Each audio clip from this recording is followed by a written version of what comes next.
Busting a Smollett. Faking. Were you in San Francisco the other day with a sword? And a pirate suit on? At a rolling fucking roller skate rink. Hi, everybody. No, I'm just kidding. Kind of.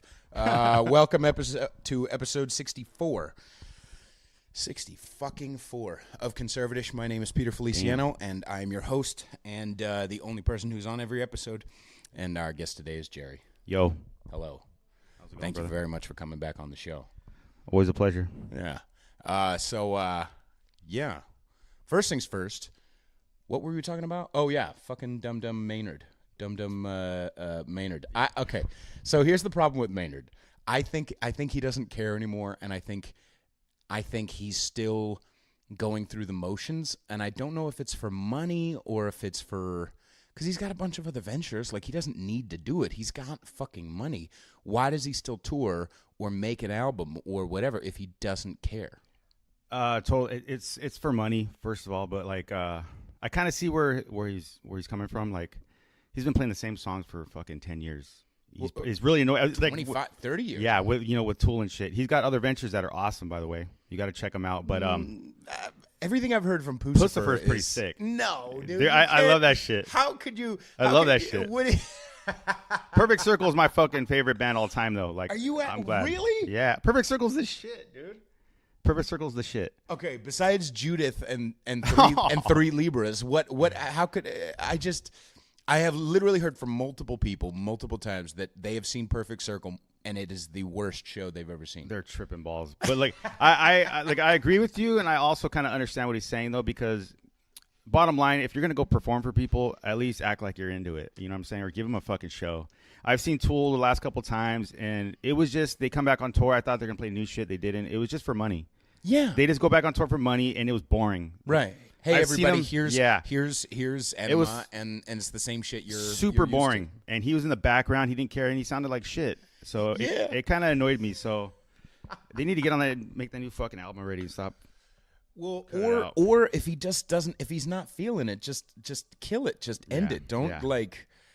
It's not like I'm doing it for the fans. Like, you don't give a fuck. You know, I've heard actually that what they did on the last album or maybe 2 albums ago is that they don't even record in the same studio anymore. Like, Right. Maynard will they'll send him a track and he'll put on his vocals Right. from a different studio, and like that's a bad thing. That's not never a good that's combination. Not good. That's never a good combination for any band. Any band that I've loved and I've watched them through their career, it always happens. You know, they make a lot of money off a big album. Then everybody has money. They go and move to different cities and get houses everywhere else. And the only time they come together instead of jamming like they used to is just in the studio to make the album. And it's like, where's the inspiration? Where that's why they have consistently shittier albums, you know? Right, I've heard that. Yeah. I've heard from. I'm not a huge Roots fan, but I've heard that the Roots say Absolutely. that one of the things to do if you want a successful band is to have like a community. You know what I mean? Yeah. Like, once a week you have just fucking band hangout, Yeah. barbecue day, and Exactly, you don't do 100. no music. You just be yourselves and you be friends. That's, you know what I mean? That's fucking real, for sure. Have you've been a part of bands for a long time? Since I was fucking 16. Okay. I've toured around the world twice over. With what bands? Oh man, my very first band, Feedme. I toured the country twice. Ska, punk, Latin band. Nice. Like when I was 16 years old, I was Playing what? Latin ska. No, but punk. sax Saxophone. or- Yeah, saxophone. Okay. And You that play was fun. alto, right? Alto, and that was fun as shit, man. I love that. And then I used to play with the blues band, Max Caballo. You know, we went to Virgin Islands, all over, blah blah blah.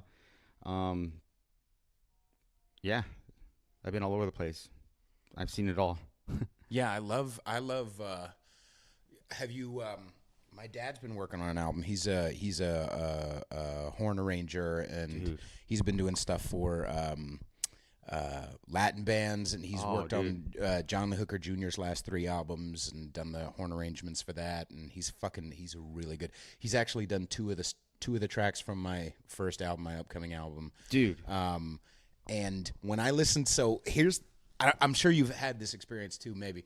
But like when you have a friend or a family member who like, I'm really grateful I get to have this person on my album, and then you listen to what they wrote for you. Like I listened for the first time to. I was literally in the car with him while he's playing. He just had recorded on his 6-track or 4-track. The vocal arrangements to what he was gonna to the horns coming up, and I had a fucking spiritual experience. It was like, oh my God, like he's so fucking brilliant, and it's exciting shit, man. That's the other thing about like now that I'm no longer like in a band. You know, I was in 2 bands in San Jose. Now that I ventured off on my own, getting together like the best musicians, I think, you know, in the world for certain songs. I already know like what they can do, but when they get together, like in the recording studio for my last song, I mean, they came in and my mind was fucking blown. I'm like, I never would have thought about adding that to it, you know, like just little nuances. And like you said, it's a spiritual experience. Oh fuck yeah, all day. That's why I do it, right? To get that feeling. It's there's also the difference between, I've talked about this as well, but there's a difference between having musicians who are classical musicians and musicians who can go off. I had someone work on the album, very talented person, but they couldn't, like if I didn't have it on paper and like, here's the notes that I want you to play. Like I like people who I can say, here's my rough ideas, do whatever you want. I hate being around. Man, like great person, nice person, very generous, very talented. But like when I was like, here, just go off for a little bit. And they were like, I don't know what you mean. Like, what do you mean you don't know what I mean? Improvise. You Bro, know? I fucking know for sure. I grew up studying jazz. I did in college as well. And like afterwards, all the musicians, they're still in the San Jose jazz scene. And, you know, they're there still reading music and playing the same shit that's already been recorded and done fucking 40, 50 years ago. Right. And that's all they need. They want the changes. They want the paper. They want the music. It's like, dude, how about you take that experience and make something fucking new and not worry about all that shit. Like, yeah, that kind of annoys me a lot. Like, do you have the, I need all the changes. I need all everything written out. It's just like, dude, it's 2 fucking chords. Yeah, and figure it out. Right. And not just that, but you listen as a jazz musician, you listen to the improvise. You listen to the most amazing, eclectic, complicated, beautiful, soulful shit. You listen to Miles Davis. You listen to fucking all those jazz musicians. Just like they're going off. Right. Get off of the page and let yourself be there in the moment. You know, I don't know why if someone. I guess maybe it's just I don't understand it. It's not that I don't respect it because I don't fucking read music. I'm, you know, I know every good boy does fine or whatever the fuck. And that's as good as I know. But so I respect it, but I just don't want to be around it. I want to be around people who. Jimi Hendrix didn't know how to read music. Right. Self-taught. Right. So it doesn't matter. Like I am just like Jimi Hendrix in a lot. I respect learning classically though. Like I did. You know what I mean? I needed that to know like what I was doing, and then my. You let yourself go I could let myself go after that. But some people are just hardwired just to stay that way, just not venture outside the box. That's why I love Miles Davis so much, because a long time ago, like I was classically trained. I was real fast. I know every scale and all that, just like a lot of people. But I got. What do you play? Oh man, like. What do you mean? So alto sax. There's a bunch of musical. Yeah, I mean, I play everything, like a little bit of guitar, piano, and all that. But my main focus is saxophone. But in college and shit, like, you know, I knew the scales and I was fast and blah blah blah. And then I got like a debilitating, like, disease that I beat. Thank God. But when I got sick, it took me out of the game literally for a year. I couldn't touch my sax. I couldn't do any music. I couldn't even move. Jesus. So when I came out of it, I literally had to start all over again, like learn how to play again, learn how to like, it was the worst experience ever. But so I couldn't play fast anymore. I still can't play like all fast and shit. But Miles Davis taught me that why play a million notes when I could tell a story, which is 2. And I was like, all right, there it is. That's my fucking angle right there. That's what I'm going to do now. So I try to tell stories with as little notes as possible. Right. So you don't need all those notes. Right. Yeah. Fuck your scales. You came out with a song recently, and it was you sent me a couple of rough beforehand, but it's a can you talk about the story of that song? Thank you, man. So after, you know, being, you know, I left the other 2 bands, or they left me, whatever, how you were going to put it. Have you talked to any of those guys, by the way? There's two guys out of two bands that I still talk with, and one of them they talk to you on the low. Yeah, and one of them actually sang on my album, which is awesome because that's loyalty, that's respect. Right. I've been wanting to do a solo album for fucking more than 15 years, but I've always been in bands. I've always put all my effort into those first. So it kind of forced me, like, what do I do now? Oh yeah, I could do my album that I want to do. Looking for inspiration, this song came up that I heard by Donnie McCaslin. He's the saxophonist on the last David Bowie album. And just his style, like, he goes outside the box. I love that shit. Right. There's this one song he had, Club Kid, and I couldn't stop listening to it. But also at the same time, I would hear other things that should have been added to it. Okay. You know what I'm saying? Like, you could have added this, or you could have done this. Like, why isn't there a violin in there? Why isn't there like this, and this in there? I was like, all right, I need to get the ball rolling because I have a bunch of original songs I'm going to do, but I want to get the ball rolling. I'm going to redo this shit. Nice. And that's what I did. So I got... You're careful of the chord. Yeah. Oh, sorry. So I booked some dates to record, and I got some of the best musicians in the world to jump on it. And, yeah, came out pretty good. I'm happy with it. So what's the next couple of the rest of the album is going to be cover stuff or redo stuff? No, it's going to be a couple, maybe one more cover because of, I'll tell you right now, but it's all going to be original. Nice. It's going to be really eclectic. Like, I'm really worried because on SoundCloud they make you pick a genre. Yeah. I don't know what the fuck I'm going to do. Right. Because all my shit's going to be all over the place. Literally, like, so this song, I don't even know what you would describe it. Maybe like an alternative jazz? I don't even know. Yeah, I don't know either. So the next one is going to be a 4-beat hip-hop medley. Okay. That my buddy is going to do for me. He's a hip-hop producer. And I'm going to have live musicians do the songs. I'm going to have different... So they're going to redo it totally, or they're going to play on top of the beat that's already there? They're going to just play the music instead of having, like, process shit. Like, a real musician is going to do it for us. Right. And then I'm going to write out the horn arrangements. And then I'm having MCs from New York, 3 from New York, 1 from Portland, and 1 from San Jose jump on it for verses. Nice. New York has the best rappers. Oh, man. Wait till you hear this shit. They're fucking grimy as fuck. Right after that, I'm going to do a fucking 10-piece Latin jazz ensemble for a straight Puerto Rican salsa song. Nice. And then hopefully we're going to do one. Yes. You and I are going to do some kind of alternative Radiohead shit. Yeah. And then I have a couple alternative rock songs in the mix. When I sing on that radio, should I make one of my eyes be like weird? And that's what I want. I saw this meme the other day. Someone posted a meme and it's like this kid and he had like a this face, and it's like, if you're not making that face, your dance moves are trash. Right. I'm like, for sure. But Tom York with his weird fucking eye. That's what his meningitis eye. Is that really what it is? Yeah. Oh, now poor little I don't tyke. really feel bad, but I kind of feel bad. Poor little tyke. Nah, he's one of the greatest. He's one of the weirder looking motherfuckers. And I remember some girl talking about how sexy he is, and I'm just like, God bless women, man. God bless women. Well, that, you know that what? They are like, if a chick had a meningitis eye, I would not be like, oh, you're the. I might do it, but I wouldn't be like, oh, you're the sexiest. Like, that's so. God bless women, man. I love that they love us for different things. They got that emotional thing that we just do not have. So grateful, girls. They see fucking talent and they're like, they know that's the shit.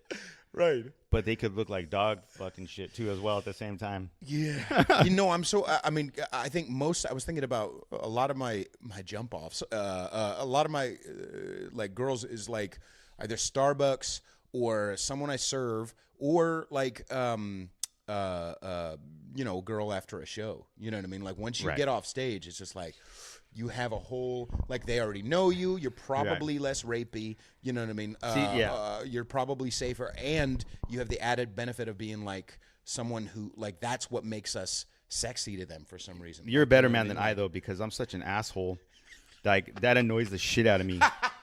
Like, I'm like Jerry Seinfeld. Like, I always find a problem in someone for some reason. Oh, it's yeah. Fucked up. So, these girls, hey, that was such a great. You're so good. It's like, get out of here. Get out of here. Don't get me wrong. If they're drunk and annoying comes in all shapes and sizes. I feel you though. Right on.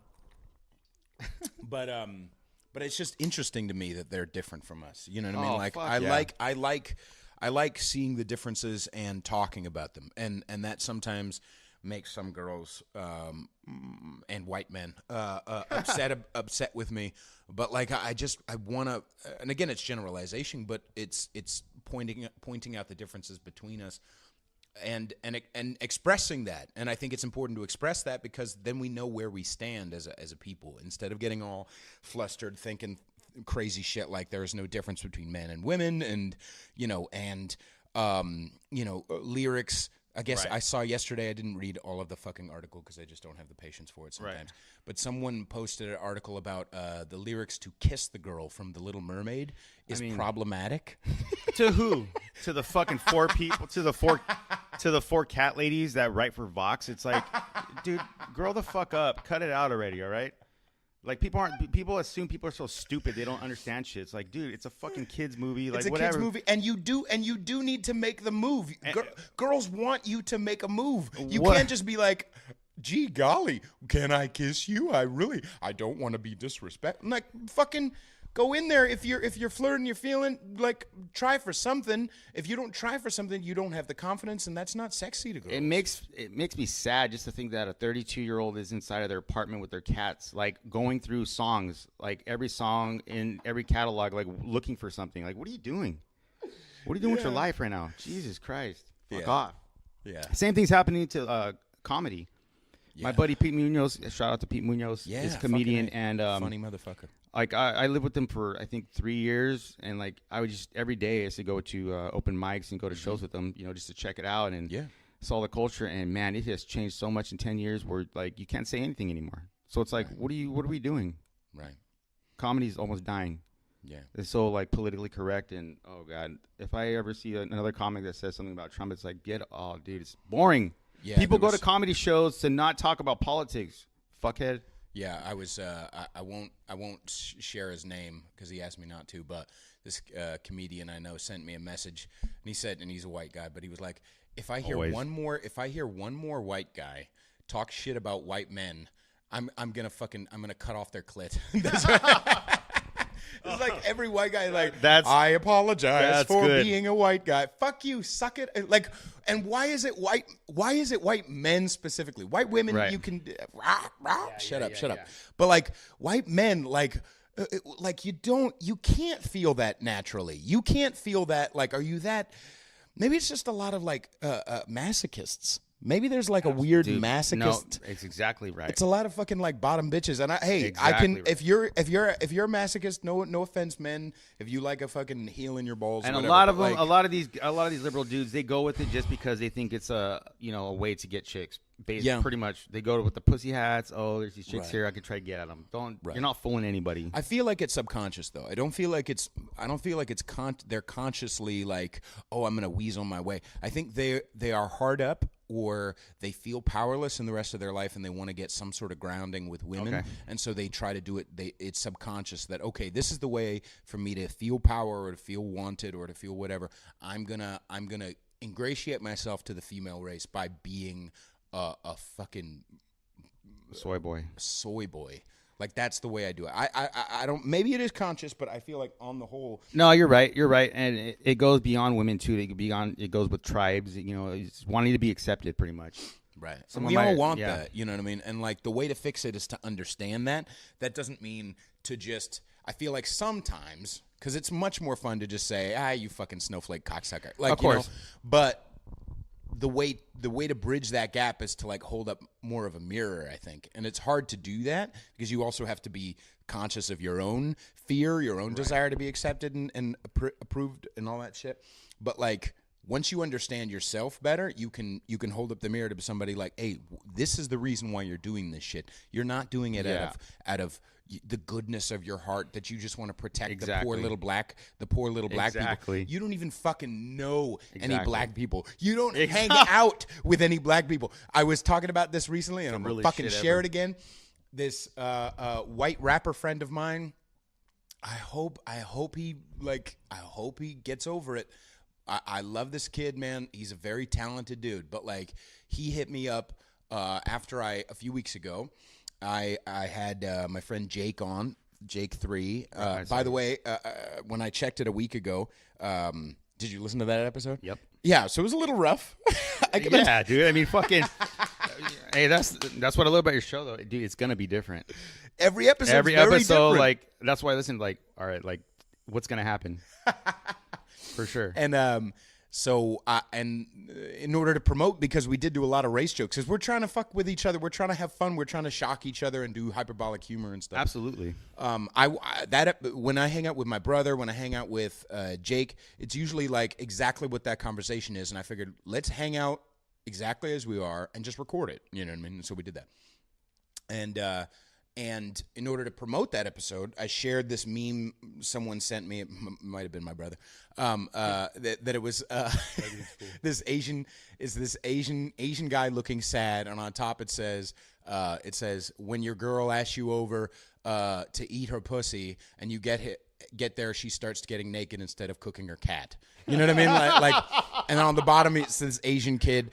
And it says in the subtitles, it says cries in Ching Chong. And dude, that's the really, dude, that's the funny shit, dude. Straight up, like, so when that political shit happened with me, right?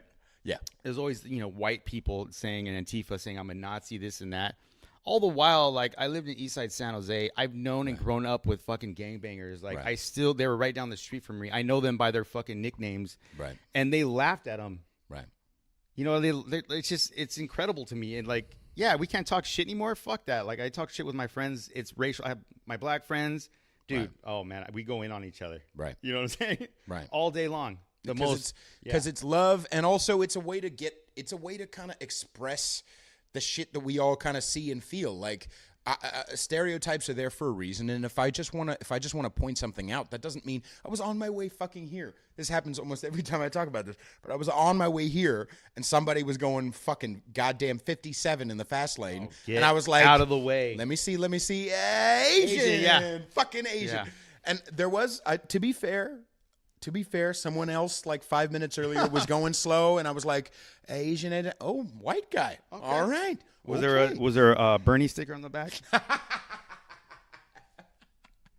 But anyway, so I shared that meme, and then this white rapper was like, dude, you know, I had to listen to this episode because, like, are you serious that I had to hear this for myself, and I got like 5 minutes in, and you shared this. I shared that dumb black joke that Jane Doe shared with me. She was like, why do black people smell? Because that way even blind people can hate them. And I was like, and we were just trying to fuck with each other, me and Jake, and then he messages me, the white rapper, like, dude, this is fucking, is that what you actually feel? And side note, no, it's just, yeah. I'm just trying to make a joke. But anyway, and we had like an hour-long conversation, and I'm like, so this is what I tried to explain where I was coming from, and I'm giving him the benefit of the doubt that he's coming from a good place, but like, okay, if just ask me my intentions. You know what I mean? That's why I invited musicians through Facebook and Instagram. I was like, if you think I'm problematic and you're talking shit, come on my fucking show and talk to me. Don't be a little bitch. I love that. Don't like, oh, I don't, fuck that guy. Talk to me. Ask me my intentions. I will tell you my intentions, and then you can. And then, we talked about my intentions, and I was like, this is where I'm coming from. I'm not courting the alt-right, motherfucker. I'm making jokes. I'm trying to be entertaining, and I'm entertaining the shit out of me and my friend and other people. And then after that, we still didn't really get to a good place after that hour-long conversation. I get off the phone with him, and I'm feeling like doubt. And I'm like, this is a little... And then I get a message from an Asian fan laughing at the meme, and I was like, dude, there you go. And he was like, yeah, I thought it was funny. I screenshotted it and shared it with my friends. I'm like, thank you. Like, thank you, universe, thank you for sharing. I love that my, that God wants me to share fucked up racist memes. Dude, the amount of shit that I get, like, with my black friends, like, because I love khakis. I love a good Dockers. I love a good polo shirt. How often do you do the cholo stance with the fucking? You have to like, dude, how like Asians like do not a lot even of that. squatting? No, like I'm the most whitewashed Mexican you'll ever meet in your life. So the way I dress and like I don't have too many clothes. That's another no. If you don't have fucking an outfit each day for the whole year, you're a piece of shit. In Mexican culture? No, in black culture. Oh, when I hang around my black friends. Right. Oh, man, they fucking go in on me, whatever I'm wearing. Like, buy $300 sneakers, wear them twice, and that's it. But I think that's hilarious. Yeah, no, that's fucking. They look way better. I mean, I don't even know how they get the money to pay for it. But anyways, just fucking with you. But yeah, dude. Yeah, these people don't understand it. It's sad. And you have a good heart because you're actually trying to have a conversation with the dude. And that's a lot of people tell me to stop doing that. But I just can't help myself because I actually love people so much, especially my liberal friends. Even the ones that like threw me under the bus, I still try to reach out to them. And I still want them to be a part of my life because besides politics, you know, like I love those people. Yeah. And I know they love me too. And he's a talented guy. Like we made a good song together. I really like this guy. You know what I mean? Like I said, fuck my fee, and just was like, let's do a song together. Right. And we made something good, and we spent days together. Like we've done shows together. Like I like the motherfucker. I think he's a generous person. So it's not like fuck this guy. You know, let me just talk shit and tag him in a whatever. But he literally was like, you know, me and other musicians have talked about you behind your back. Fuck like Austin. I've had multiple musicians tell me that. Since starting this podcast, that they've talked shit behind my back about me, that I'm like slipping down some slippery slope. I'm like, nigga, fucking talk to me. Bro, talk to me. Bro, talk to me. This is what it is. And like, you know, goes to like to some rapper shit. That's straight envy. That's straight jealousy. I hate to say it, but think? I fucking know so, because you know why? When I recorded, when I was on my own and I got these musicians and some of them are black and shit. Right. You know what? I brought it up to them like, yo, this would happen to me recently, blah, blah, blah, blah, blah. And they said, I don't give a fuck. You know what I'm saying? Fucking respect is respect. Fucking game recognized game. It's all about music. I don't give a fuck what you think, what they think. Let's just make this song. And that's the way it should be when it comes to music. Dude, don't bring your fucking politics into it. Right. You know what I'm saying? If you want to work with me, then fuck it. Then I'll find someone else that can. Yeah. Straight up. Bye. That's a weird feeling, and I felt this with this girl recently in the same way, where it's like, okay, sometimes it's a pride thing where like, which is not good. You're coming from a place of like, I want to protect my ego. I want to make sure that I look good on social media or in music or on the podcast, like, and that's not good. Or sometimes it's like, I want this bitch to want me or to date me, and I want her to get over herself. But also sometimes it's just a frustration, like, motherfucker, like, we could be friends. We could be enjoying our time. We could be making jokes, and I don't make race jokes with fucking everybody. I rarely make race jokes, only with my like close friends and shit, or on a podcast, you know. But like, we could be getting along. Like, we could be dating if you could just get over your, like, I know you want me, I want you. Right. Can you stop being like scared? Can you stop? Get the fuck over yourself. Right. Like, god damn it. You know, it's just immaturity. Yeah. Then they're not the right one. Ain't that? They're not the right one. That's what it fucking is. Guarantee you, because I know some women out there that would love you. Some MAGA Conservatish podcast at gmail.com. With the fucking MAGA hat on, blonde hair, blue eyes, straight, has a Constitution booklet in her back pocket that would be all over. Some right-wing bitches. Would be all over some fucking half Puerto Rican, half fucking whatever on it. Half of her fucking kind. Dude, I'm telling you, you're gold. You don't even know it. I know, right?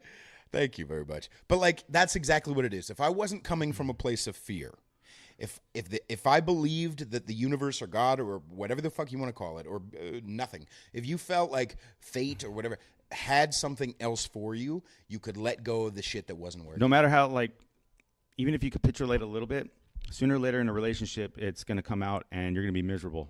Right. You're going to get tired of it. Right. Because you just want to be yourself so much. It's just, you'll get resentment and it's over. So why waste that time? Just know ahead of time. Right. And that's what it is too. Is Tom York playing drums in this? Yeah, Tom York's a shit. Dude, he really is, dude. I don't understand I miss like Radiohead. I mean, yeah. All time, dude. It's like them or Imagine Dragons. You like Imagine Dragons? Fuck no. Okay. They're worse than Nickelback, I think.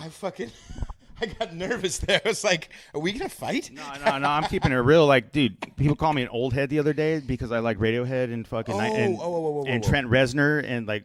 They're still making amazing music now. First of all, they're still making albums that are the shit. Absolutely.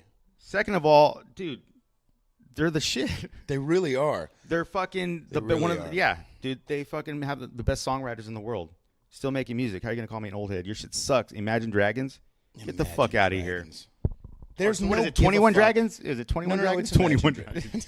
21 Savage, I think, is the drummer. That guy sucks too. That yeah, guy's absolutely terrible too. Right. Oh, shout out to Venture Capitalist. That's the producer that is making the beats for my album. Nice. You know what's funny? Huh.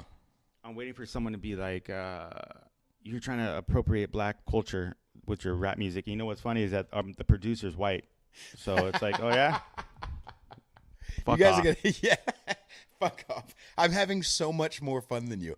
Maybe it is a jealousy thing too, because like there are people who like even I think part of the impetus of starting this was like listening to Joe Rogan, listening to Ben Shapiro, listening to the people who had the freedom to say, you know what, I'm gonna put myself out there and fuck you. Like, and having a little jealousy of that, of like, I wish I could do that. Like maybe it's that I have noticed.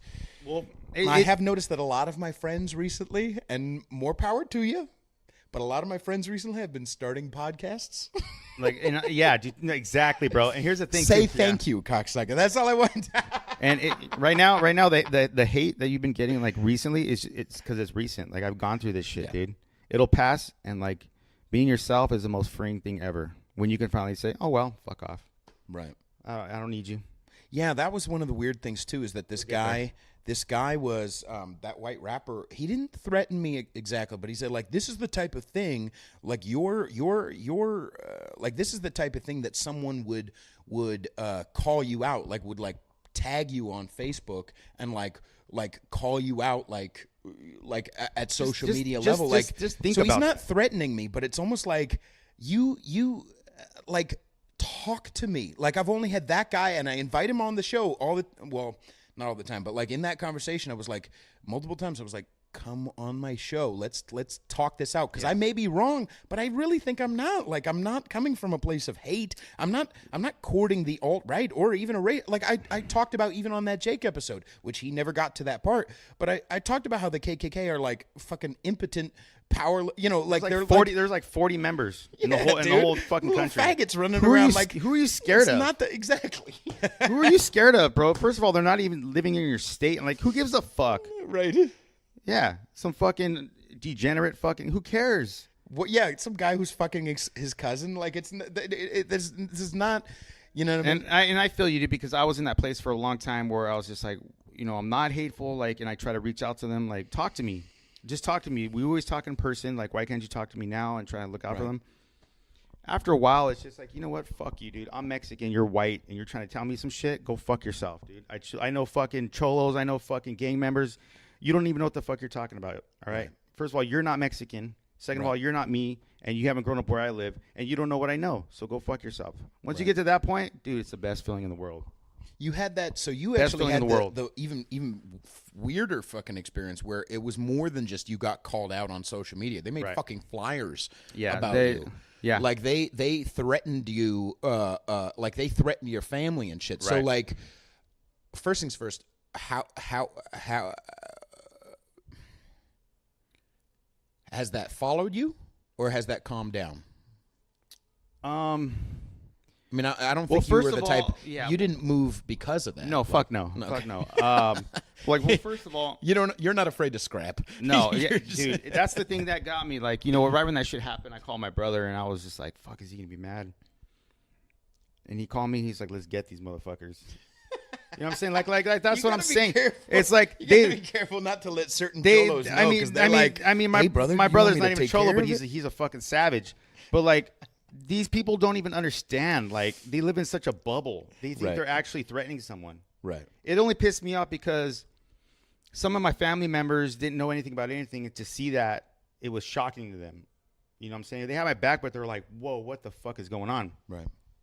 They never asked to be involved in that sort of thing. Of course not. Right. And I never wanted them to be involved. That's why I stopped. I was going to run for a fucking seat as a Republican, you know, in politics, but I gave it up because it's not even worth it. You know, if they don't want to be helped, then fuck these people. Right. My family comes first. But yeah, I mean, it's still there, and I could totally tell it's still there within some people in the music community, but it doesn't even matter because I'm going to go forward either way. And there's people that know that, and people want to jump on my shit. Right. So whatever their little plan is, it hasn't worked. It won't work. Right. It only works if you allow it to ruin your life. If you think about it, Right. That's not going to happen. Have you felt that with any of the musicians who you've of had course. on the show recently, or on the album? Or, No. That's the thing. Like now that I'm on my own, I tell everybody ahead of time. They just want to work with me. Right. They don't give a fuck about politics. Right. They have their own. And like, here's the thing. I've always respected. If you're a liberal, I love you. Fucking who cares? Mm-hmm. That's what you think. Like we should argue, come out with the best solution, and then vote on it. Mm-hmm. If you don't vote the way I do, I don't give a flying fuck. Right. Because we're gonna chill, drink beers, and make music the next day. Right. So no, they knew everything up ahead of time, and they don't care. They just want to play music with me. So that's a beauty. That's the beauty of it. There's this bassist, Justin Meldell Johnson, I think his name is. He's a great bassist. He's played a lot with Beck. Shit. And he was on, I think it was With Teeth for 9 Inch Nails. Holy fuck. And someone was asking like, hey, and Justin I think is a Scientologist like Beck is. And wow. Scientologists are like, it's a creepy religion. It's a fucking creepy religion. Maybe I'll share the story, but like he for sure. And he like they asked Trent like, hey, does that like affect doing? And he was like, no.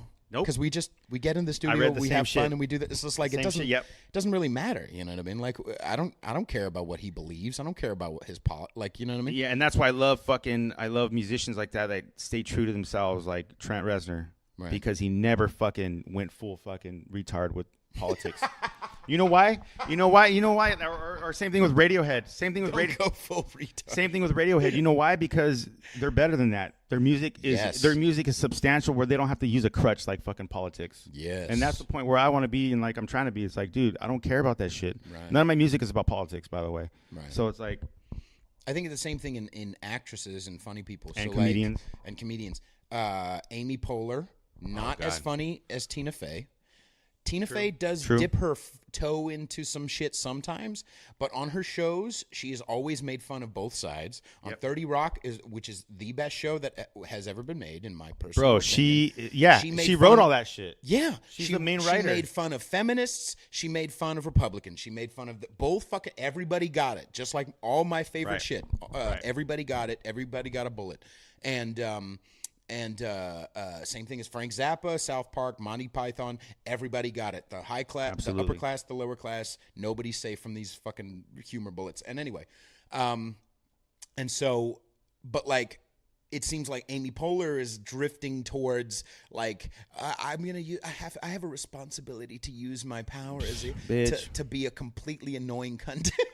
Yeah, and that's like when Tina Fey is funnier than you, and maybe that's why. when that means she that made they're a better show. She gives more a fuck.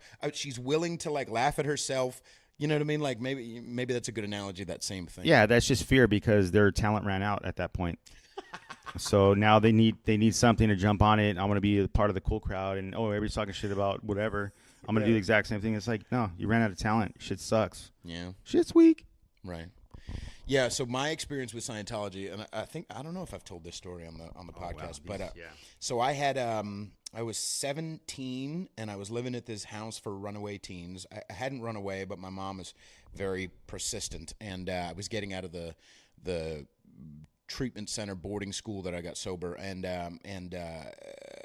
so I got sent to this, they let me live in this little house in Redwood City, and they told us to get a job, and I'm 17, I'm lazy as shit, I'm not gonna get a fucking job. So I would leave in the morning and go to hang out at Barnes & Noble, and then whatever, right. And then come back, but eventually it was like, hey, you got to get a job or we're gonna kick you out. And so I was like, I don't know, I was kind of half dating this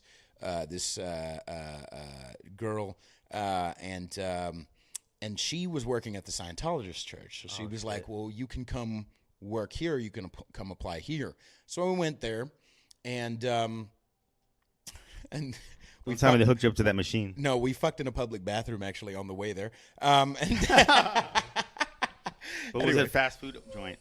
If it was, then no, it was not a fast food joint. Although, as soon as we left the women's bathroom after me fucking her in the ass, by the way, oh my god, a mom and her kids like came in like 2 minutes. All right, you win. All time, you win. I didn't even know that was the second time we fucked. I didn't even know that I was fucking her in the ass. That's the weird part. That's Scientology. There you go. So we go over to this church, and it's they give me an application. I start filling it out while she goes into work, and I'm filling out all these weird fucking questions, and I'm like, I'm just applying for like a receptionist job or something, right? And they're like, have you ever done any illegal drugs? What kind of illegal street drugs have you done? With who? I'm like, okay, I'm not going to answer that one. What's your mother's maiden name? Do you know her social security? And I'm like, I'm not going to answer that one. And there's like all this, like, I had started filling out something. I'm like redacting all kinds of shit. I'm like, I'm not. I turn it, I'm like, I'm not going to answer some of these. And they're like, it's okay. Yeah. No, it's fine. But here, come on back. So I went into this tiny little movie theater. And they start showing me a movie. And I'm just applying for like, what, do you need something cleaned or like reception or whatever? And they start showing this movie about how the CIA was after L. Ron Hubbard and how L. Ron Hubbard was an amazing man. Right. I'm getting creeped the fuck out even more than I already was. And so in the middle of the movie, there's this like door on the side that goes right out. That's so gangster. I got the fuck out of there. I snuck gangster. out, and as I'm like speed walking away from the church, I'm like looking behind me just in case anyone's following me. So like I'm sure some weird Scientologist looked in the room after the movie was done and was like, "Oh, he's not here."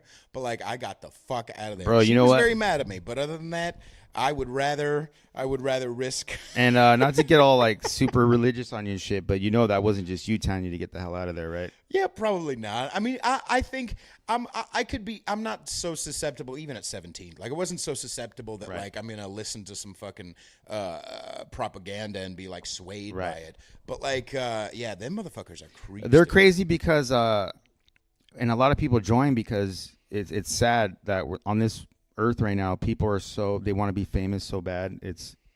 That's probably what it is. Yeah. No, I know exactly what it is. Like, I used to be a Rosicrucian. What's that? For 3 years, basically, it's like another sect of the Masons. Like if you go through Rosicrucians, you can jump on those kind of things, Freemasons, and okay.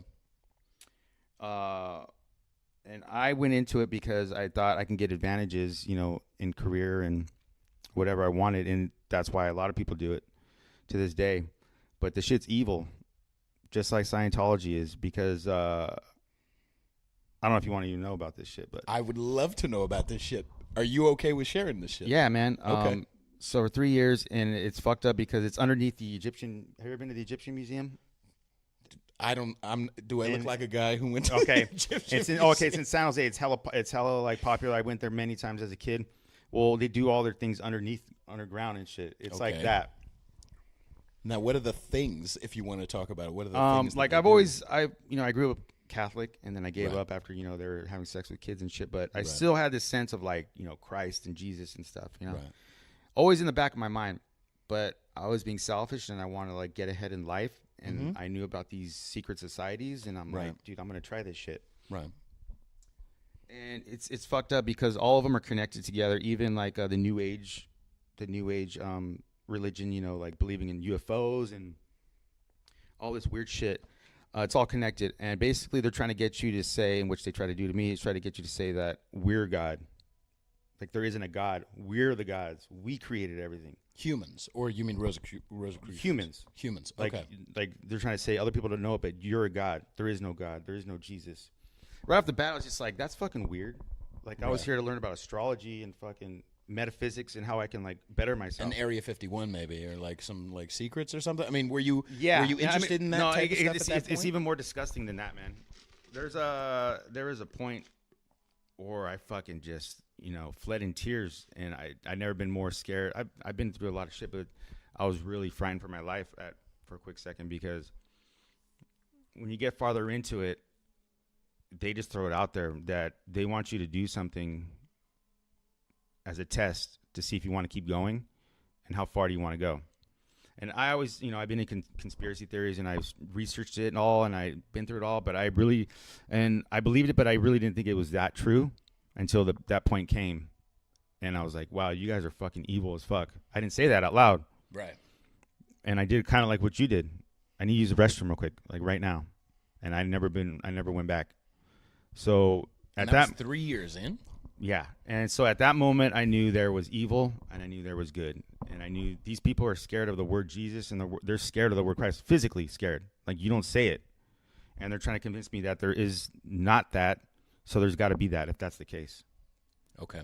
Yeah. So that's when I changed my whole everything. So now I'm on the other side, the good side. Right. Yeah. No, it's the type of thing. Maybe it's just human in general, but like. It's like a rubber band. Like, they don't start you off with the bad shit. They like slowly work you in and test you out as you go. You know what I mean? What's frightening is there's Careful a lot of the cord. What's frightening is I remember people that are still there. So that means they had to have taken that next step, and that's sick shit. That's like some scary shit. So and I don't wish that on anybody, but everybody better get right. Better go to that Jesus. Do you want to share what it is, or you want to? No, I definitely don't want to share it. Okay. I definitely don't want to share it. Maybe after, but I'm telling you, man. Like, everybody tries to say there is no God, this and that. It's like, dude, well, if there's no God, there's fucking pure evil. So I hope there's something else. Right. I hope there's another end of that. Right. Because if not, if both of us die, we're in trouble. If both of us die with some sort of what did Bob Marley get? Cancer, foot cancer? Like, if both of us die, look at the motherfuckers under the Egyptian museum. Jesus, yeah. That's some creepy shit. Right. I've been there I don't know how many times as a kid, and I was like, oh, I thought it was in the inside of the museum. No, it's underneath it. Right. So anybody just go down there and check it out. Fuck up their whole process. They might give you an application for a job. Yeah, but religion's real, man. You better fucking find out which one's the right one, because For me, I think I do believe in God, and I have been a Christian. I'm kind of it shifts for me, but I definitely am not an atheist. Right. And I do believe that, like, ultimately, I don't put anything past humans. You know what I mean? Especially no matter what race they are or religion they are or whatever. Like, I don't put anything past humans. I think human insanity, human fear is probably the most powerful force that there is. And when a motherfucker is afraid and you give him time and pressure, and that makes that pressure and that time and that fear makes incredible fucking horrific things possible. That makes Hitler possible. That makes Pol Pot possible. That makes all this, like, and you know what I mean? That makes the rest of the goddamn Germans, like, being okay with that shit possible. Like, all of it, human insanity, human fear is probably one of the more powerful things that is ever. You know what I mean? Like, it makes for some amazing shit. Absolutely. Yeah, man, that's fucked up. So go Jesus. Yeah. I mean, you watch Passions of the Christ. You ever seen that movie? No, but I know it's going to be a thing. Bro, first of all, Mel Gibson is one of the best directors ever to live. Dude, he really is. If you like, I mean, you just can get mad about his Jew shit, but, like, just cinematic, like, adventure-wise, dude, he's the fucking shit. I really want to watch Apocalypto. You never seen Apocalypto? I'm sorry. I don't even know who you are anymore, dude. Bro, sick movie, but, like, that Passions of the Christ on Netflix or Hulu. Like, I've been amassing a list, and there's a bunch of shit I have to just, like, steal online. Rather, because it's not streaming. You know what I mean? I had to watch Glenn Ross the other day because I had never seen that. Great fucking flick. Right. But like, yeah, that I've been amassing a list. Apocalypto's on there. There's been a bunch of stuff. I mean, whatever. Even if it's a fairy tale or whatever, like a lot of atheists like to say, dude, it's pretty fucking powerful. Like, what the whole thing's about. Like, I was an atheist going into watching it, and this was about 12 years ago. And I went in with 5 of my best friends. You know, all drunk. We brought a 30-pack of Natty Ice, and by the end of that movie, is the most Mexican thing I've ever heard straight in up. my life. So, we're going to see Passion of the Christ with Natty Ice. Dude, and one of them's a Jew and one of them was a Filipino, rest in peace, Lou. But we go in there, and by the end of it, and we love metal and shit, we're all like, yeah, Satan, just to fuck around and say it all the time. But we came out of the thing fucking bawling, just like uncontrollably. So, like, the message is fucking legit, dude. And it's part of, like, just people nowadays can't even, like, they wouldn't even sacrifice themselves for their own kids in today's culture. Right. It's fucking sad to think that this dude knew he was going to die the whole time living throughout his life and still went through it knowing that for everybody else in the world's sins. Just the story alone is like pretty fucking, that's dope. Right. That's gangster as fuck.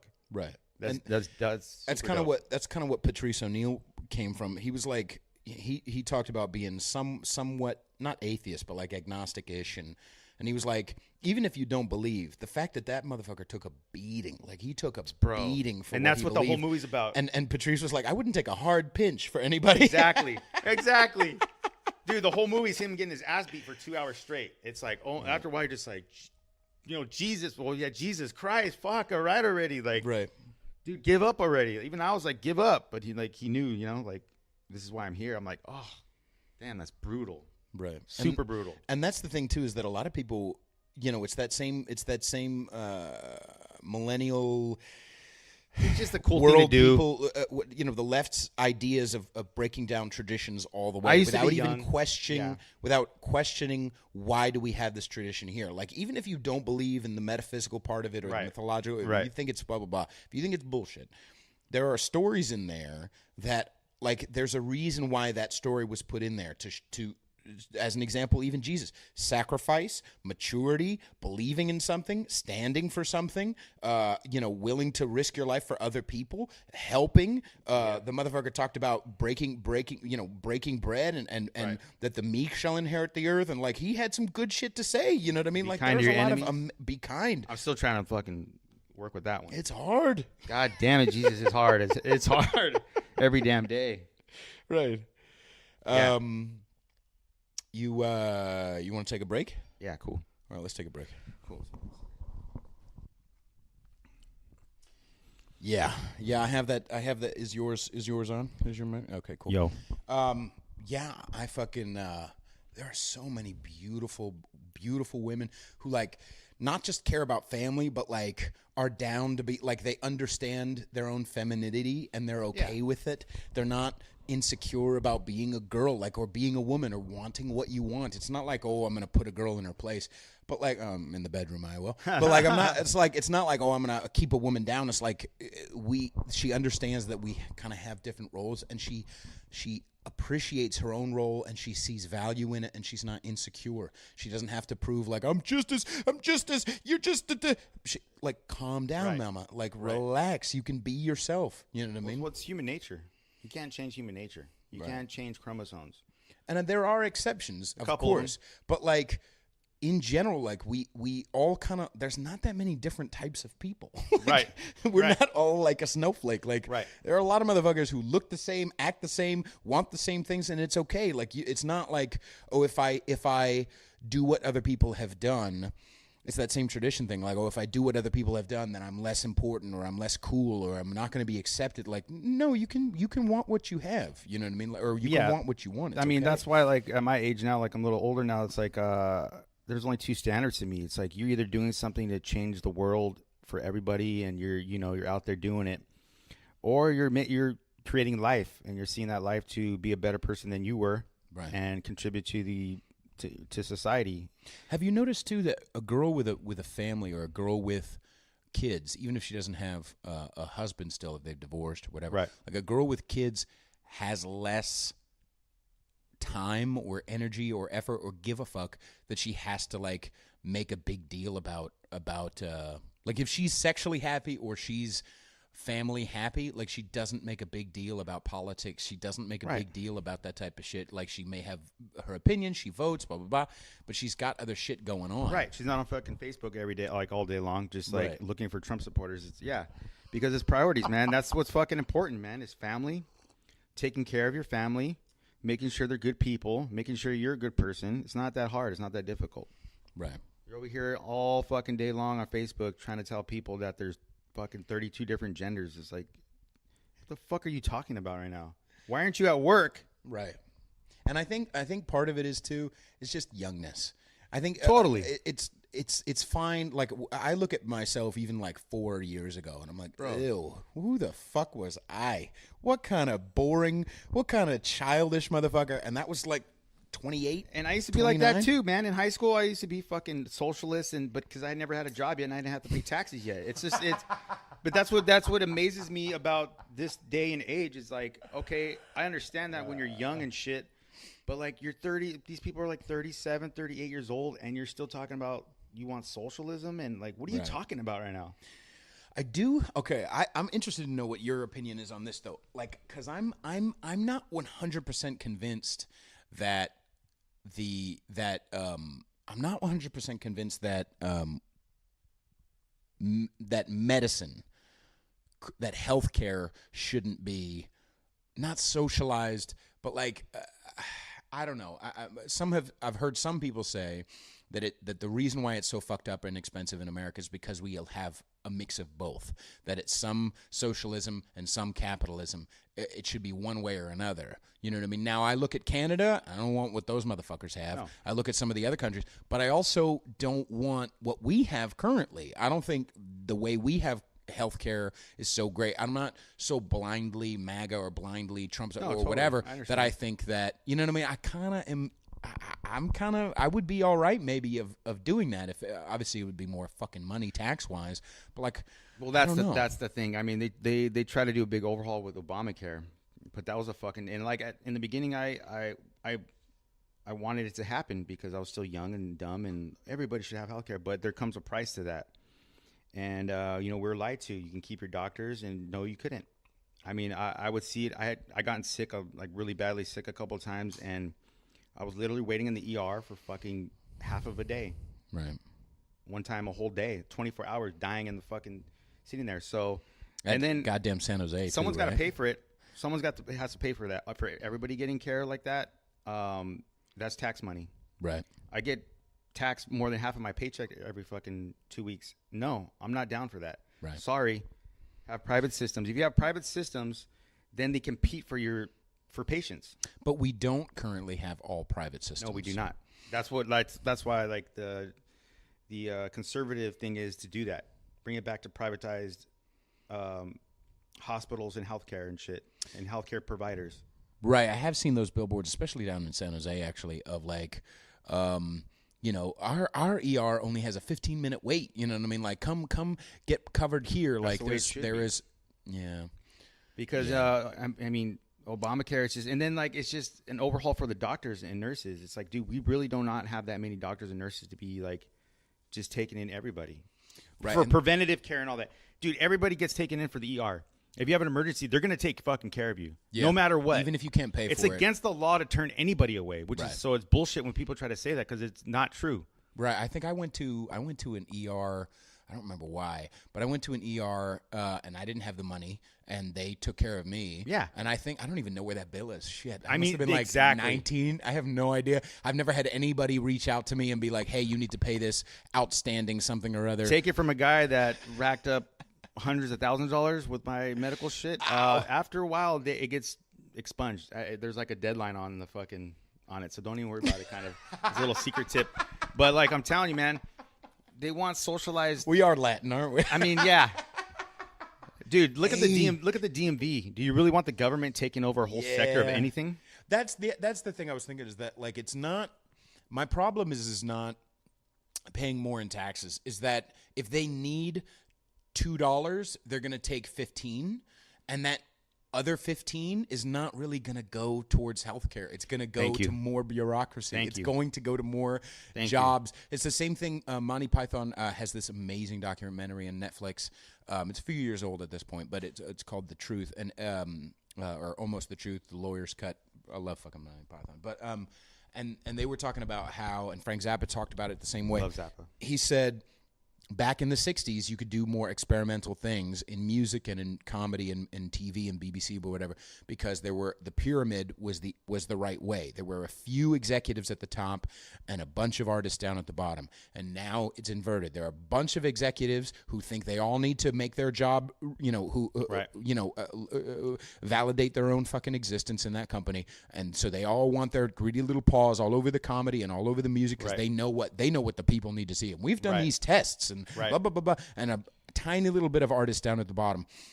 And it's the same thing with bureaucracy and of any kind. I don't like, and obviously companies can do that shit too. There are tons of Enron and all kinds of companies that do foul shit.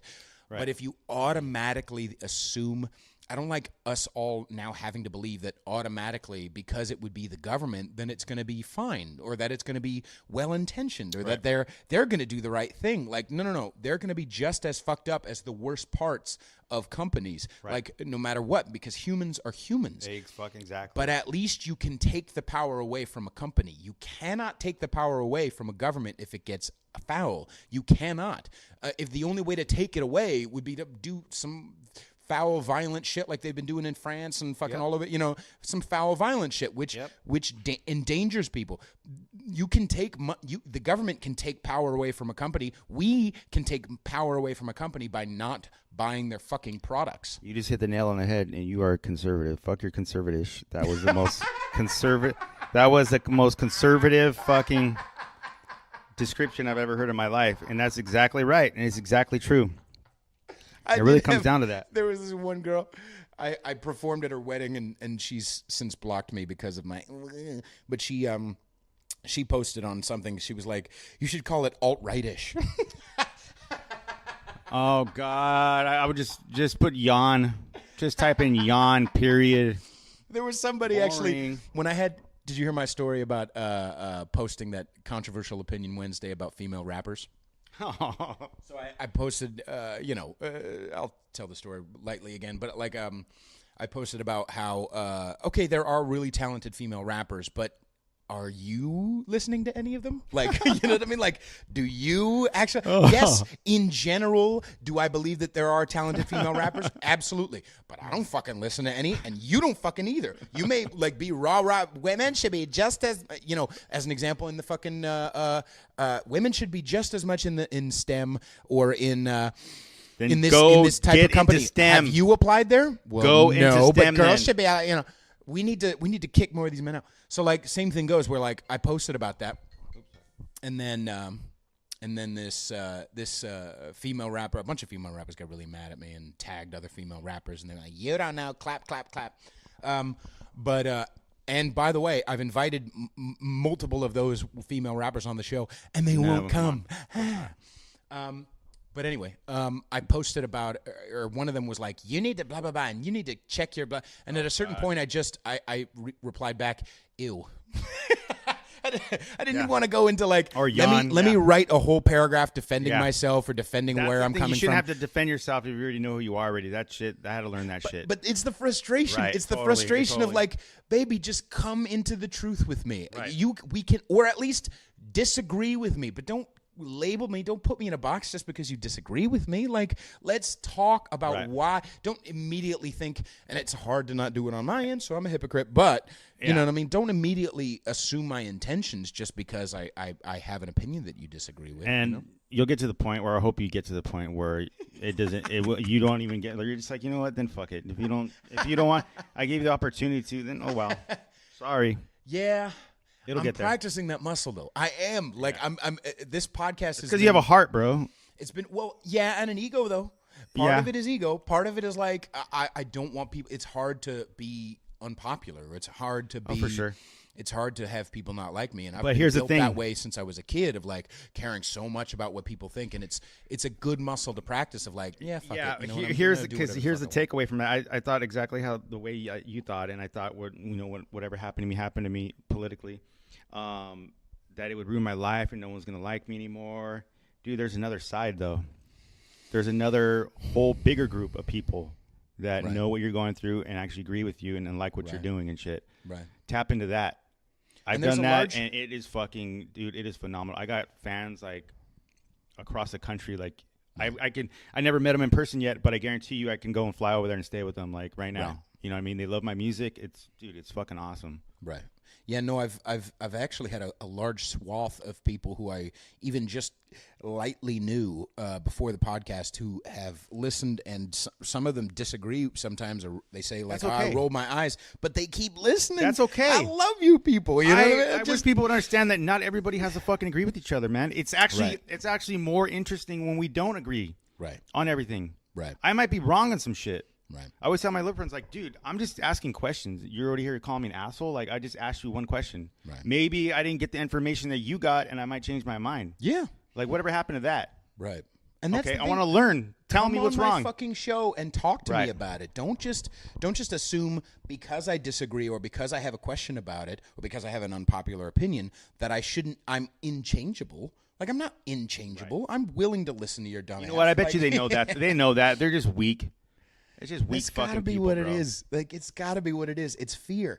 Why are you afraid of talking to me, of disagreeing? Why are you afraid, like, if you come into my studio, or I told him, like, I'll come to you. I'll buy you snacks. Let's fucking talk to me. I'm not even going to go into it trying to change their mind. I'm going to go into it like, do you see, like, do you understand, like, that I'm not a piece of shit?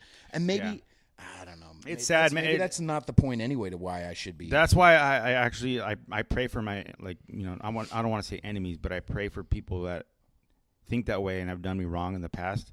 Right. Because it's just, they can't help it. They're so ingrained in it, and they're so, like, I want to say brainwashed, but they're brainwashed. Right. And they don't know anything else. And they've gone so far, it's hard for them to get back to that medium. Right. Just respectful thing. Now it's just like a football. Now that's their team, you're on the other team, right, and we have to win, and that's it. And that's sad. Right. But hey, and that's the thing about too. Like, I was listening to Jim and Sam this morning. And I'm a hypocrite, by the way. I do not have Sirius XM. I just steal it from YouTube. Of course. But I, but support this podcast at patreon.com. Conservatish. Yeah. But you should, because what other host will talk about how much of a hypocrite they are? See how amazing they are? But anyway, I was listening, and they were making fun of Trump, and they take both sides. They make fun of everybody. They're somewhere in the middle, like they're not whatever. But I'm willing to see multiple times. I'm like, and they were making fun of Trump, like like being kind of childish how he is sometimes, and I'm like, which is true. Trump is a fucking absolutely. And I was like laughing at Trump, and I was like, see, like I can understand like both sides of this. Like I'm not like, oh, I believe 100%. Like MAGA people, quote unquote, they're not like, I mean, sure, there are some who are like, no matter what he does, you're gonna say, I'm you're fucking right. But like I've said multiple fucking times, like I'm allowed to take this, I'm allowed to vote by, when I'm given options, I vote for what is the lesser of the two evils. Dude, it's okay. Yeah, like I get that all the time. Oh, you think he's your God? Like, they just these assumptions. You guys think you're all brain on this. Like, dude, we like all the conservative friends that I talk to on a daily basis. Like, there's all kinds of shit we don't agree that he's doing. Yeah, all the fucking time. Right. And like another thing too, we all know he's an asshole. He's been an asshole since the 80s. He's fucking Donald Trump. Where the fuck have you been? He's not some fucking God figure. Of course not. We know he was banging broads and he's a billionaire.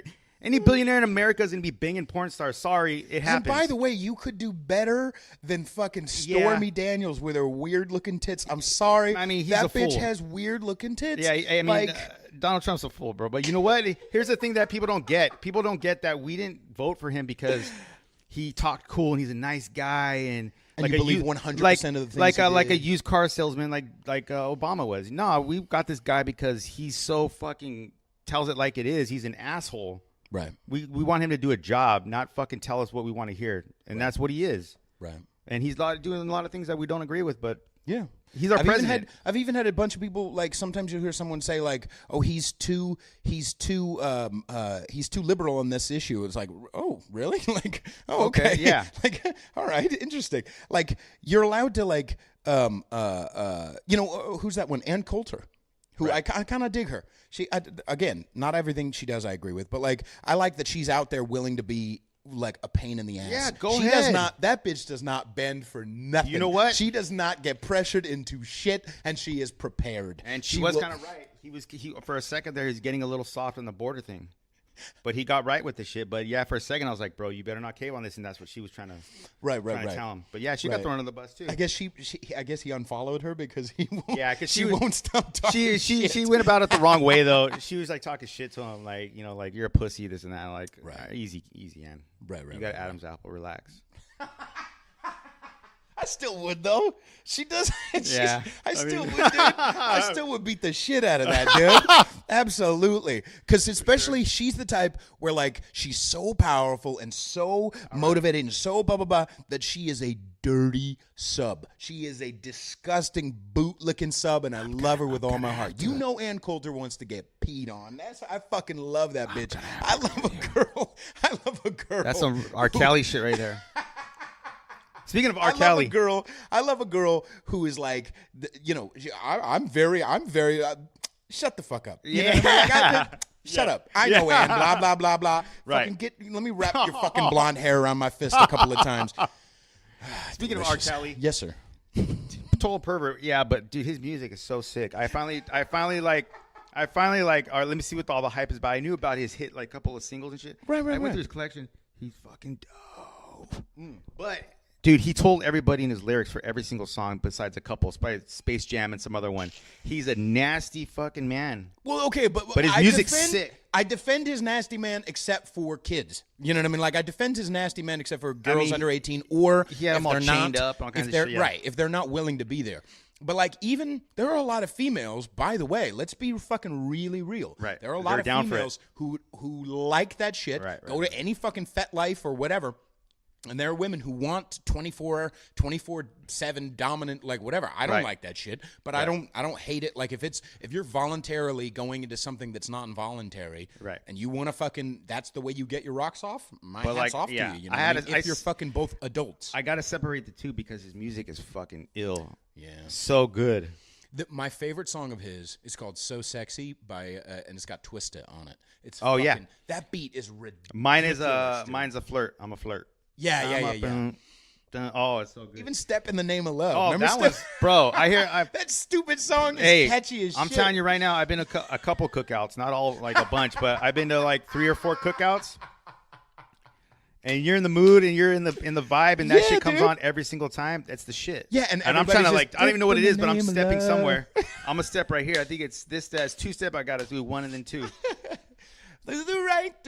Oh, dude. It's that same shit. It's that electric slide. They have that whole dance, and I don't know it, and it makes me sad. What? Which one? There's a whole step dance to the step in the name of love.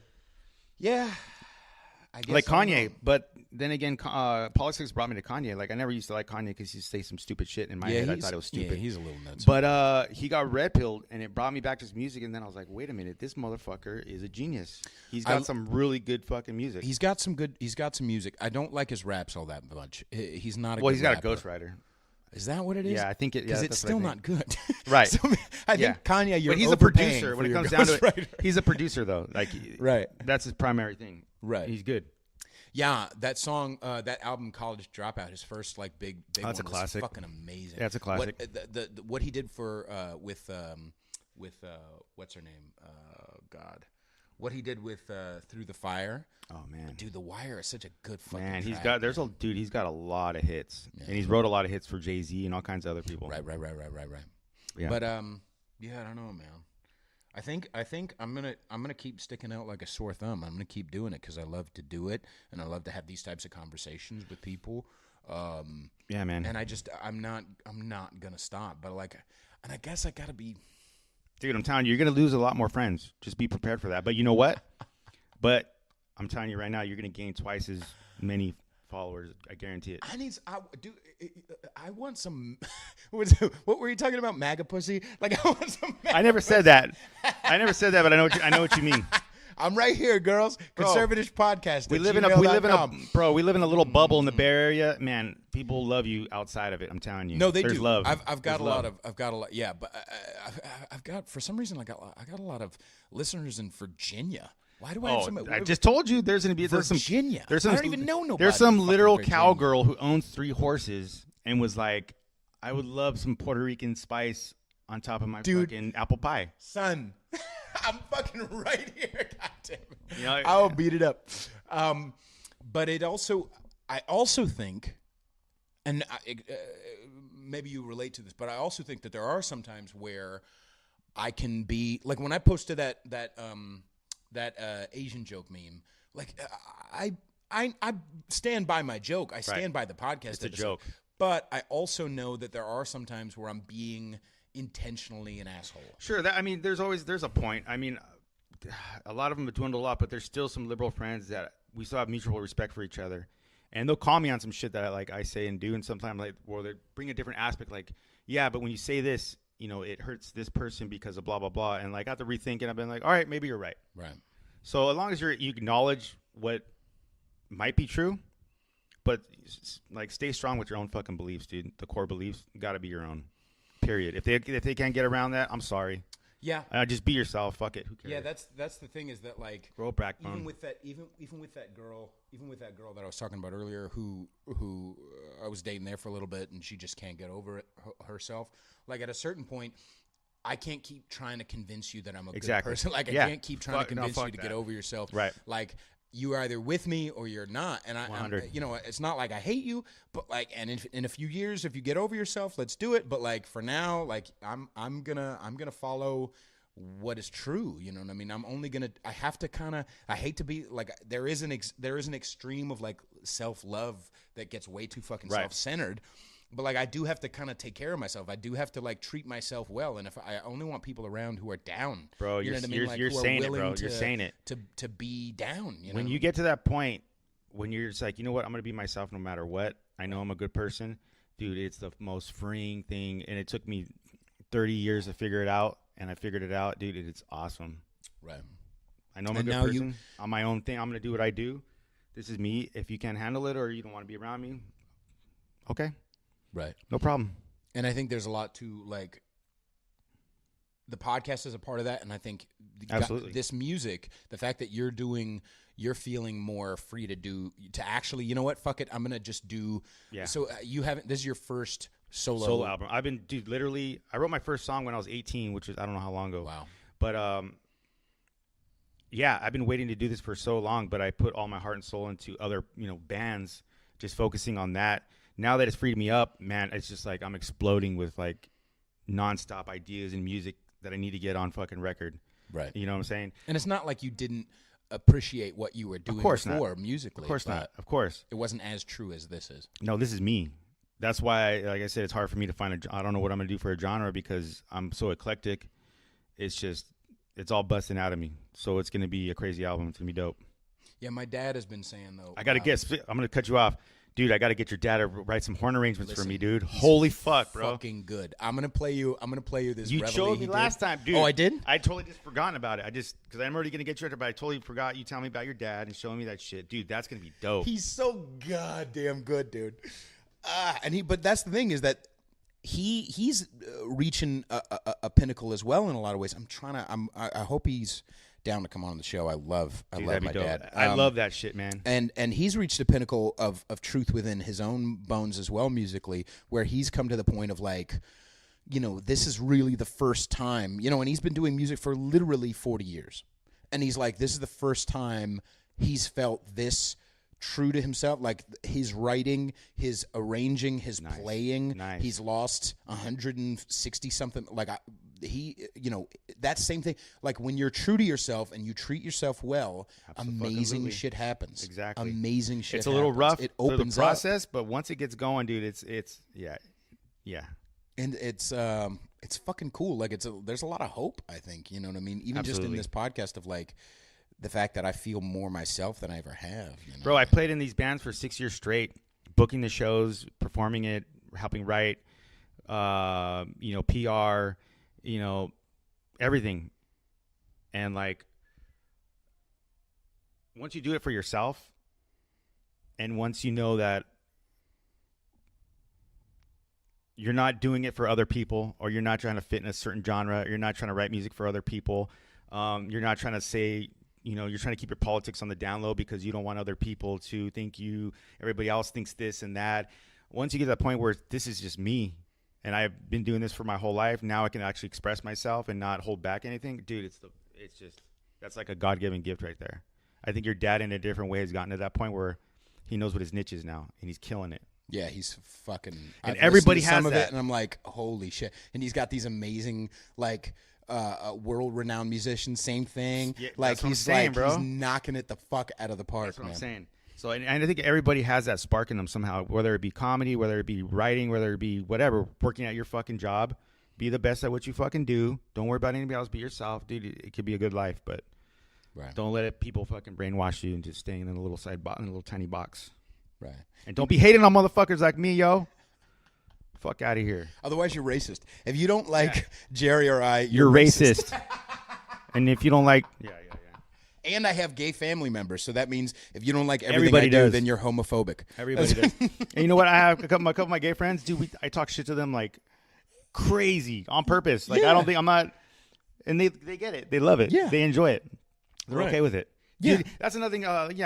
Take example from people that have to come out of the closet. You know, a couple of my friends, I love these guys. Like I kind of knew growing up like they were, but it took them so long. And like these guys were, you know, they're pretty pissed off people like in high school and shit. Like they had a chip on their shoulder. But once they on their own terms they came out, dude, they're like they're gay, they're happy. Right. Most happiest people I've ever, that you'll ever meet in your life. Right. So just come out, everybody. Not gay, but like whatever you're doing, dude, cut it out already. Yeah. Life's short. Life is fucking short. Don't be a bitch. That's really what it is. Sorry, Jesus. I feel I really feel like part of it is I don't know. I don't want to get all Joe Rogan or whatever, but like I feel like part of it is like that conquer your inner bitch thing. Like when I see people, like it's hard to not put them in a box who are like those white rappers or those white people who get mad at me for race jokes. Like a part of me feels like, motherfucker, stop being a little baby. Yeah, come on, come to the other side. Like can you feel, like you understand, you're smart. You are smart and talented. You understand that this is contact. You understand that I'm making a fucking joke. You understand that I believe in your smarts enough to understand that you understand what the fuck I'm You gotta get it together. about. Like, stop being a goddamn baby. It took me 30 plus years. I told my dad one day, I was like, you know what? Thank you for spanking me. Like, dude, me and my brother, we got our ass fucking whipped. I mean, I'm talking about, sometimes multiple times a day. No, Mexicans do not fuck around, bro, dude. Like, the fucking chancla will come flying through the room. You did something wrong. I guarantee you ain't doing that shit again. But, like, it made us fucking stronger. It made me not be a bitch, Right.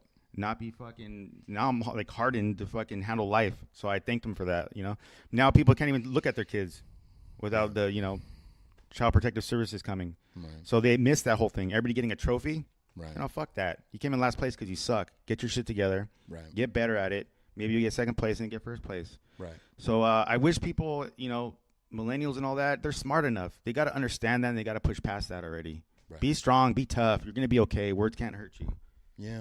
They really can't unless you choose to. Exactly. And that's that same thing with that white rapper and that Asian. It's like this Asian guy understand. The white guy is choosing to be offended. He's choosing to be offended for motherfucking other people. He's not even choosing to be offended for himself. He's choosing to be offended for the poor black people who can't handle it. And that's the funniest shit. Poor black because people. All Because the black conservatives that have gone to the conservative party, they're real and they're shit. And I love them so much because they get it now. They're saying it literally is a democratic plantation. It's all in your fucking mind. Right. They're saying there's so much racism because they're telling us that, and we're choosing to believe it when there's not. Don't protect me. Don't fucking protect me. I don't try to get in the way of a bully. Like I can stand up for my fucking self. You know what I mean? Like black people can stand up for them fucking selves. We can be. And black people are some of the most amazing. Like I was serving a table of old black ladies. I fucking love old black ladies, dude. Yeah. And old black ladies want to fuck the shit out of me. Like they're like, ooh, he kind of mixed. I like it, whatever. But they're funny. They're awesome. And they're spiritual often. You know what I mean? They're Baptist. Like come from a big old Jesus family, and they're just funnier than shit, and they're willing to like laugh and like they were in this restaurant singing because they were part of like a singing group, and they were dope. like they're just loving and generous and wonderful fucking people. Like. I don't look down. I don't think that black people can't stand up on themselves. Straight up. Black people are incredibly fucking strong. Like absolutely. I just know that immaturity comes in all shapes and sizes, and sure, different versions for different people. But like, it's immature to lean on and rely on someone else. It's immature to like rely on big white daddy government. It's fucking immature. And it goes the same thing with just race. Like my buddy Jeffrey Preen, Prudent Patriot. Yeah. I've been talking to him. That guy he's a white dude. Like, he's super white. If you just look on the base, like, this guy fucking orders honey with his fucking chicken McNuggets. Only white people do that shit.